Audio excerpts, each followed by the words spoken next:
श्रीपादराजं शरणं प्रपद्ये. अध्याय 11. सुब्बय्या श्रेष्ठी, चिंतामणी, बिल्वमंगल यांचा वृत्तांत. दत्त आराधनेद्वारा सर्व दैवतांच्या आराधनेचं फळ. श्रीपादांचा जन्म अत्युद्भूत ज्योतिर्मय. दुसऱ्या दिवशी सकाळी सुब्बय्या श्रेष्ठींनी सांगण्यास प्रारंभ केला. ते म्हणाले, श्री दत्तप्रभू सर्व देवतांचं स्वरूप आहेत. दत्ताराधना केली असता सर्व देवतांच्या आराधना केल्याचं फल प्राप्त होतं. सर्व देवतांमध्ये दत्तप्रभूच अंतर्भूत आहेत. श्री सुमती माता अनसूया तत्वामधील परमशिवाची शनी प्रदोष समयी आराधना करीत असे. त्यामुळे श्री दत्तप्रभूंमधील शिवतत्व अनसूया तत्वात प्रतिबिंबित होऊन अनसूया माते समान असलेल्या सुमती मातेच्या उदरी श्रीपाद श्रीवल्लभांच्या रूपानं अवतरले. ही एक अद्भुत योग प्रक्रियाच होती. माता पित्याच्या संयोगाशिवाय योगनिष्ठेमध्ये असताना अप्पळ राजा शर्मा आणि सुमती मातेच्या नेत्रामधून योग ज्योती प्रकट होऊन त्यांचा संयोग होऊन सुमती मातेच्या गर्भात प्रवेश करून 9 महिन्यानंतर केवळ ज्योतिरूपानं ते बाहेर प्रकटले. वास्तविक पाहता श्रीपाद ज्योती स्वरूपच होते. त्यांनी 3ऱ्या वर्षी आश्चर्यकारक लीला करण्यास सुरुवात केली. कालांतरानं श्रीपाद प्रभूंना एक बहीण झाली. तिचं विद्याधरी असं नाव ठेवलं होतं. विद्याधरीच्या जन्मदिवशीच बापनाचार्यालूंचे एक दूरचे बंधू मल्लादी रामकृष्णावधानुलू नावाचे एक महान पंडित त्यांच्या घरी आले. त्यांना चंद्रशेखर नावाचा एक मुलगा होता. घंटीकोटा यांच्या घरी महालक्ष्मीच जन्मली. ती मल्लादी घराण्यात सून म्हणून चांगली आहे असं ते नातेवाईकात मुक्तकंठानं सांगू लागले. श्रीपाद प्रभूंना सुद्धा हे नातं पसंत होतं. त्यांच्या संकल्पानुसार यथाकाली विद्याधरी आणि चंद्रशेखर यांचा विवाह मोठ्या थाटात पिठिकापुरममध्ये संपन्न झाला. श्री विद्याधरीनंतर राधा नावाच्या बहिणीचा जन्म झाला. तिचा विजय वाटिका या क्षेत्रातील विश्वनाथ कृष्णावधानुलू या एका सद्ब्राह्मणाशी विवाह संपन्न झाला. राधानंतर श्रीपाद प्रभूंना अजून एक बहीण झाली. तिचं नाव सुरेखा असं होतं. तिचा विवाह मंगलगिरी येथील ताडपल्ली दत्तात्रेय अवधानुलू नावाच्या एका विद्वान सच्छील युवकाबरोबर झाला. श्रीपादांच्या लीला अकल्पनीयच आहेत. त्या लीलांचं स्मरण केलं असता पाप नष्ट होतं. गोदावरी मंडलात तांटकापूर म्हणजे तुणुकू नावाचं गाव आहे. तिथं अनेक वाजपेयांमध्ये पौंडरिक महायाग करणारा एक परमपवित्र असा वंश आहे. ते वाजपेय याजी आहेत. पिठिकापुरम मधील मल्लादींचा आणि वाजपेय याजींचा अगदी निकटचा संबंध असल्यानं वाजपेय याजी इदम ब्रह्म्यम मिदम क्षात्रम या सिद्धांतावर विश्वास ठेवणारे आहेत. ते वशिष्ठ, शक्ती, पराशर ऋषी, प्रवरान्वित पराशर गोत्रातून आलेले ऋग्वेदी, तर मल्लादी यजुर्वेदी होते. कन्नड देशात ऋग्वेद पाठ करणाऱ्या बालकांसाठी शिकवणारे उत्तम गुरु नव्हते. त्यामुळे तांटकपुरातून वाजपेय याजी मायणाचार्युलू यांना बोलावून होयशाला येथे नेहमीसाठी वास्तव्यास नेले. तेव्हापासून त्यांना होयशाला ब्राह्मण असे संबोधू लागले. यांनी ब्राह्मण वृत्ती आणि क्षात्र वृत्ती समानतेनं स्वीकारली. सनातन धर्माच्या रक्षणासाठी त्यांनी अनेक अडचणींचा सामना केला. मायणाचार्यांना 2 पुत्र होते. एक माधवाचार्य आणि दुसरा सायणाचार्य. हे दोघे महान पंडित होते. सायणाचार्यांनी वेदांवर भाष्य लिहिलं. माधवाचार्यांनी महालक्ष्मीच्या अनुग्रहासाठी तीव्र तप केलं. विशेष कृपा कटाक्षाची याचना केली. तेव्हा लक्ष्मी देवी म्हणाली, ते या जन्मात साध्य होणार नाही. तेव्हा माधवाचार्य म्हणाले, माते, मी संन्यास घेत आहे. आणि संन्यास म्हणजे मनुष्याचा दुसरा जन्मच असतो. त्यानंतर देवीनं हवा असलेला वर दिला. या वराच्या योगानं लोखंडास स्पर्श करताच त्याचं सोनं होत असे. त्यांचंच संन्यासाश्रमातील नाव विद्यारण्य स्वामी असं होतं. श्रीपाद प्रभूंचा अनुग्रह त्यांना प्राप्त झाला होता. यांच्या 3ऱ्या पिढीत संन्यास आश्रमाच्या परंपरेतील श्रीकृष्ण सरस्वती हे श्रीपाद प्रभूंच्या पुढच्या अवतारात नृसिंह सरस्वतींच्या अवतारात संन्यास दीक्षा देणारे गुरु होतील अशी भविष्यवाणी केली होती. त्यांची भोगातील इच्छा नष्ट न झाल्यामुळं त्यानंतरच्या शतकात सायणाचार्यांच्या वंशात गोविंद दीक्षित या नावानं जन्माला येतील. ते तंजावर प्रांतांच्या महाराजांचं महामंत्रीपद सुशोभित करतील. त्यांच्या कर्तव्यनिष्ठेची सारीकडे प्रशंसा होईल. ही भविष्यवाणी म्हणजे श्रीपाद प्रभूंचा सत्यसंकल्पच होता. अनेक देवतांच्या आराधना करताना या देवतांमध्ये दत्तप्रभूंचं चैतन्य प्रतिबिंबित झालेलं असतं. ते साधकाच्या अभिष्टाची परिपूर्ती करतं. दत्तप्रभूंचा आश्रित असणारा ज्या दैवतेचा अंश आहे त्याच्याकडून कोणतंही काम किती प्रमाणात करून घ्यायचं हे दत्तप्रभूच ठरवित असतात. ध्रुवानं कठोर तप करून श्री महाविष्णूंना प्रसन्न करून घेतलं. त्यांनी ध्रुवाला पितृवात्सल्य प्रदान केलं. श्री दत्तप्रभू सत्वगुणाच्या, निर्गुण तत्वाच्या, अतीताच्या आधाराचं परमतत्व तेच, चरमतत्व तेच, आदितत्व तेच, आदि अंतरहित तत्व तेच आहेत. हे सर्व अनुभवानंच जाणून घ्यावं लागतं. शब्दांनी समजावून सांगण्याचा हा विषय नाही. एखादं काम होणं किंवा न होणं, दुसऱ्या पद्धतीनं होणं, हे सर्व सामर्थ्य श्रीपाद वल्लभांच्या अवताराचं रहस्य आहे. श्रीपाद तत्व. श्रीपाद श्रीवल्लभ स्वतः त्यांच्या घरी असलेल्या कालाग्निशमन दत्त याची आराधना करीत असत. एकदा बापनार्युलूंनी श्रीपादांना याविषयी विचारलं. ते म्हणाले, श्रीपादा, तू दत्त आहेस का दत्त उपासक आहेस? तत्काळ श्रीपाद प्रभू म्हणाले, मी दत्त म्हणतो तेव्हा मी दत्तच असतो. मी दत्त उपासक आहे असं म्हणतो तेव्हा दत्त उपासकच असतो. मी श्रीपाद श्रीवल्लभ म्हणताना श्रीपाद वल्लभच असतो. मी जो संकल्प करतो तोच होत असतो. मी जशी कल्पना करतो तसंच होत असतं. हेच माझं तत्व. आजोबांना हे सर्व आश्चर्यजनक वाटत होतं. श्रीपाद पुढे म्हणाले, तुम्ही आणि मी एकच आहोत. पुढील जन्मात अगदी तुमच्यासारख्या रूपात मी अवतार घेणार आहे. तुमच्यामध्ये संन्यास घेण्याची प्रबळ इच्छा आहे. परंतु तुम्ही या किंवा पुढच्या जन्मी संन्यास ग्रहण करणं हे माझ्या संकल्पात नाही. तंतोतंत तुमच्या सारख्याच रूपानं अवतार घेऊन तुमची कर्मबंधनं, वासना यांचा नाश करण्याचं मी ठरवलं आहे. श्रीपादांनी आजोबांच्या भ्रूमध्यात स्पर्श केला. ते कूटस्थ चैतन्याचं स्थान आहे. त्यांना काही क्षणातच हिमालयात निश्चल तपसमाधीत असणाऱ्या बाबाजींचं दर्शन झालं. ते काही वेळातच प्रयाग महाक्षेत्रातील त्रिवेणी संगमात स्नान करत असल्याचं आणि त्यानंतर श्रीपाद श्रीवल्लभांचं रूप दिसलं. ते स्वरूप कुक्कुटेश्वराच्या देवालयातील स्वयंभू दत्तात विलीन झालं. त्यांच्यातील अवधूत स्वरूप निघालं. त्यांना बापनार्यांची कन्या सौभाग्यवती सुमती महाराणी भिक्षा घालत असल्याचं दिसलं. त्या अवधूतानं श्रीपाद श्रीवल्लभांचं बालरूप धारण केलं आणि सुमती महाराणींच्या मांडीवर तान्ह्या बाळाच्या रूपात झोपलेले बापनार्यांना दिसले. मातेच्या मांडीवरील बाळ पाहता पाहता 16 वर्षाच्या मुलात रूपांतरित झाले. त्या युवकानं त्यांच्याकडे दृष्टी टाकीत हुबेहूब बापनार्यांसारखंच रूप घेतलं आणि ती मूर्ती संन्याशाची होती. 2 नद्यांच्या संगमावर स्नान करून आपल्या शिष्यांसह ताठ मानेनं चालू लागले. तो संन्यासी बापनार्यांकडे वळून म्हणाला, मी कोण आहे या विचारात असल्यासारखे दिसत आहात. मला नृसिंह सरस्वती म्हणतात. हे गंधर्वपूर आहे. असं म्हटल्यावर काही क्षणातच आपलं वस्त्र नदीवर पसरलं आणि त्यावर बसून श्रीशैल्याला गेले.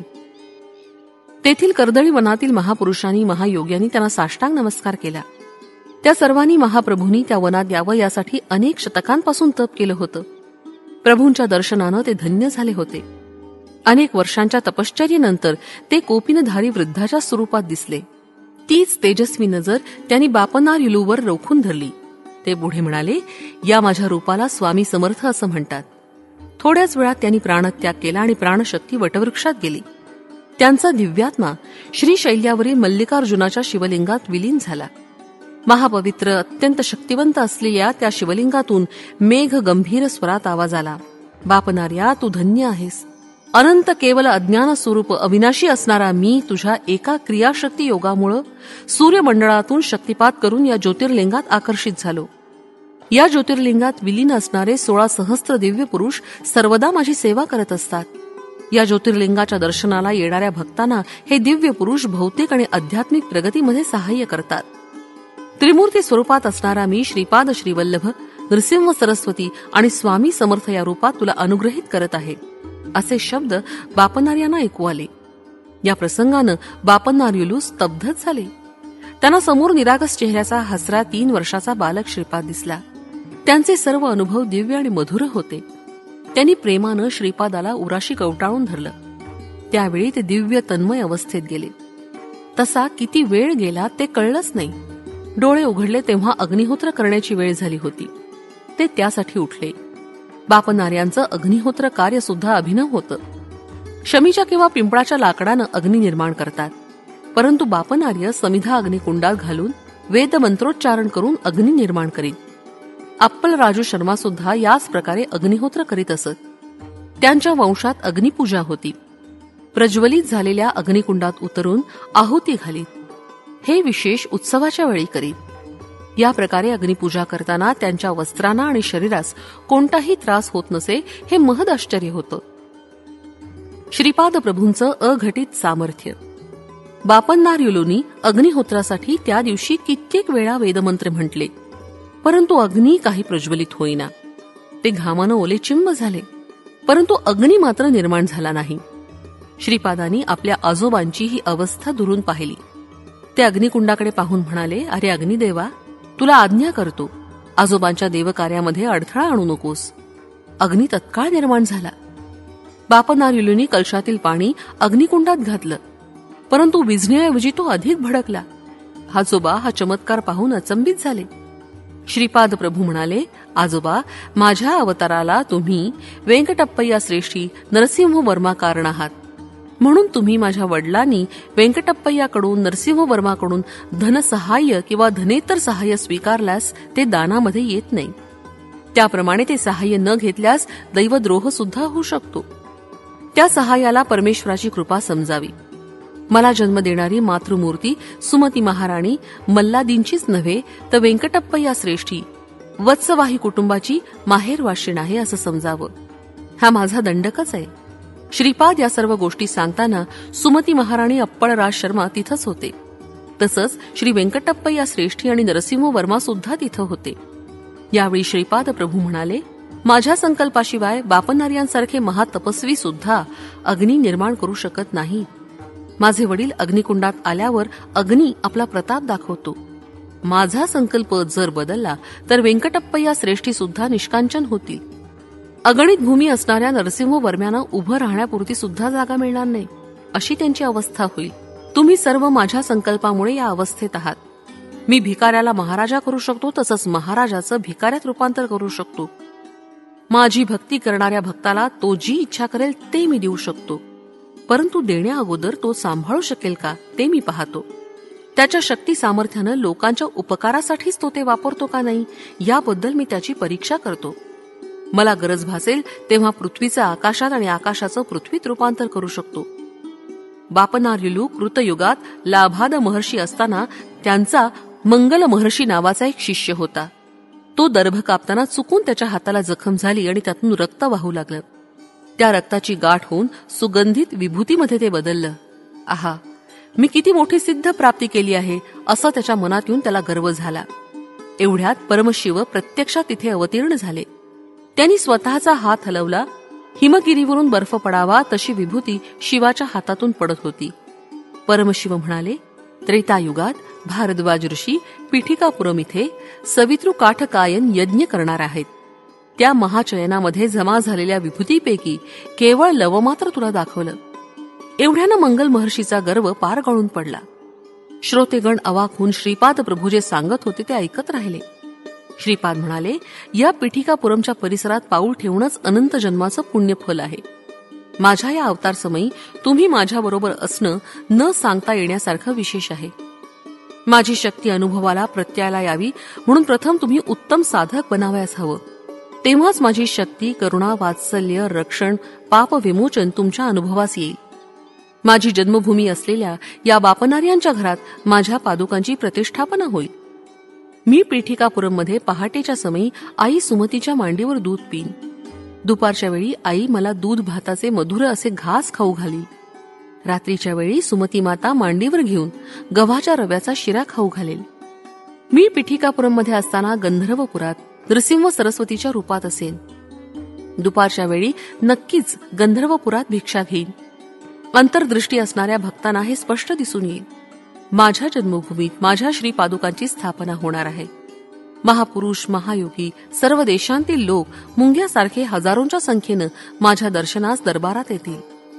ते दत्त दिगंबरा, दत्त दिगंबरा, श्रीपाद वल्लभ दिगंबरा, नृसिंह सरस्वती दत्त दिगंबरा असा तन्मयतेनं जयघोष करीत नृत्य करतील. मी कालपुरुषाला अनुमती देताच तत्क्षणी न होणारी कार्यक्षणात घडतील. माझ्या नावानं एक महासंस्थान निर्माण होईल. माझा प्रभाव जसजसा वाढत जाईल तसतसं पिठिकापुरमचं महात्म्य वाढून सारं गाव लोकांनी व्यापून राहील. विक्रीसाठी थोडी सुद्धा जागा शिल्लक राहणार नाही. मला ज्यांनी इथं यावं असं वाटेल त्यांना मी बळजबरीनं आणीन. कितीही मोठा धनवान असो वा महायोगी असो, माझ्या संकल्पाशिवाय पिठिकापुरमला येऊ शकणार नाही हे निश्चित. माझ्या निजतत्वात समजून जाणून आनंदी व्हा. हा क्षण पुन्हा येणार नाही. सर्व देवता शक्ती माझ्याच स्वरूपात आहेत. कोणी मला दक्षिणा समर्पित केली तर मी ती शतगुणानं शतपटीनं त्यांना त्याच वेळेला परत करतो. धर्माविरुद्ध न जाता धनार्जन करणाऱ्यांच्या मनोकामना मी पूर्ण करतो. सत्कर्माच्या आचरणानं मोहाचा नाश होतो आणि मोक्षाची प्राप्ती होते. श्रीपादांचं हे अमृत वचन ऐकून सर्वजण धन्य झाले. दुसऱ्या दिवशी नरसिंह वर्मा आपल्या घोडागाडीतून श्रीपादांना आपलं शेत जमीन दाखवण्यास घेऊन गेले. वर्माची फार मोठी जमीन होती. त्या जमिनीत अनेक प्रकारची पिकं होती. त्यातील दोडक्याच्या वेलाला फूल येत नसे. कधी काळी आलं तर सुकून जाई, गळून जाई. त्या जागी फळ येत नसे. एखाद्या वेलास फळ लागलंच तर ते इतकं कडू असे की तोंडात घालवतच नसे. नरसिंह वर्माने ही गोष्ट श्रीपादांना सांगितली. ते प्रसन्नतेनं म्हणाले, आमच्या घरी सर्वांना दोडक्याचं वरण आवडतं. मला सुद्धा आवडतं. पूर्वीच्या काळी एक दत्तोपासक या भूमीवर तप करीत असे. ही पवित्र भूमी साक्षात दत्त स्वरूप असलेल्या माझ्या चरणस्पर्शासाठी तळमळत होती. तिची तळमळ तुम्हाला कळावी यासाठी तिच्या भाषेत या प्रकारे व्यक्त करत होती. या भूमातेची इच्छा मी पूर्ण करेन. या भूमीला माझा पादस्पर्श झाल्यावर हिच्या भूमितत्वात परिवर्तन घडेल. चांगल्या रुचीचे दोडके ही भूमाता आपणास देईल. आजोबा, तुम्ही निर्भयपणे आमच्या घरी इथं पिकलेले दोडके पाठवा. घरच्यांच्या बरोबर मी सुद्धा ते जेवणात घेईन. त्या दिवसापासून दोडक्याचं पीक भरपूर येऊ लागलं. ती दोडकी सुद्धा उत्तम प्रकारची आणि रुचकर होती.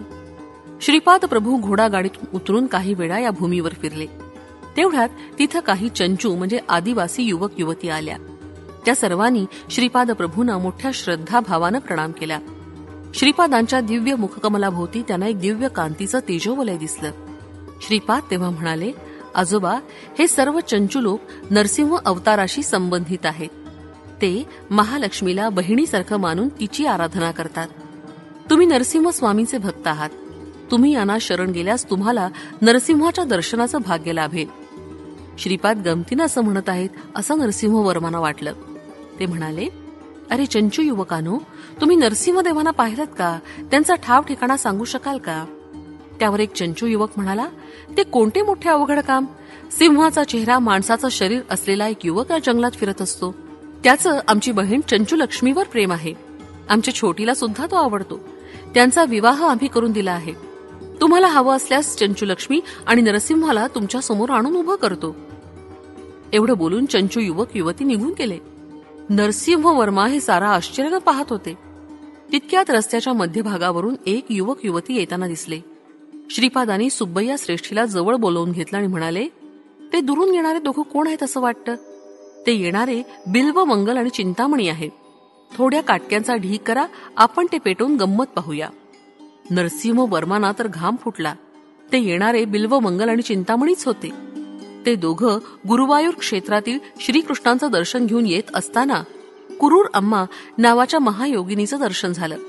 तिनं त्यांना सहजच श्रीपाद श्रीवल्लभ दर्शन प्राप्तिरस्तू असा आशीर्वाद दिला. तिच्या आशीर्वादानं त्यांच्यात भक्ती आणि वैराग्याचं बीज पडलं. मंगलगिरीच्या नरसिंहाचं दर्शन घेऊन ते पिठिकापुरमला श्रीपाद प्रभूंच्या दर्शनासाठी येत असता महायोगिनीच्या आशीर्वादाच्या प्रभावानं श्रीपादांचं दर्शन त्यांना इथंच झालं. काटक्या जळत असताना बिल्वमंगल आणि चिंतामणीला दहन संस्कार होत असल्यासारखा त्रास झाला. थोड्या वेळासाठी त्यांच्याच शरीरातून त्यांच्याच आकाराच्या 2 काळ्या आकृत्या बाहेर येऊन अग्नीत रुदन करीत पडल्या आणि भस्मसात झाल्या. यानंतर ते दोघं शुद्धीवर आले. तितक्यात चंचुलोक चंचुलक्ष्मीला घेऊन आले. नरसिंह देवाचे हात मागे बांधून चंचुलोकांनी त्यांना श्रीपाद प्रभूंसमोर आणून उभं केलं होतं. अशा चित्रविचित्र घटना पूर्वी कोणत्याच युगात घडल्या नव्हत्या. श्रीपादांच्या अवतार कार्यातील अनेक लीला चमत्कार पूर्ण आणि अनाकलनीय आहेत. श्रीपादांनी नरसिंह देवाला प्रश्न केला, पूर्व युगातील नरसिंह तूच आहेस का? ही चंचुलक्ष्मी तुझी पत्नीच ना? हिरण्यकश्यपूचा वध करून प्रल्हादाचं रक्षण करणारा तूच ना? त्यावर नरसिंहदेव त्रिवार हो म्हणाले. त्याचवेळी चंचुलक्ष्मी आणि नरसिंहदेवानी दोघांनी ज्योतिरूपात श्रीपादांच्या शरीरात प्रवेश केला. चंचू मंडळी अंतर्धान पावले. बिल्वमंगल महाभक्त होऊन बिल्वमंगल महर्षी झाला. चिंतामणी महायोगिनी झाली. चित्रविचित्र अशा घटना घडलेल्या नरसिंहवर्मांच्या जमिनी असलेल्या गावास चित्रवाडा असं नाव पडलं. श्रीपाद श्रीवल्लभांचा जय जयकार असो. फलश्रुती दुर्गुणापासून मुक्ती.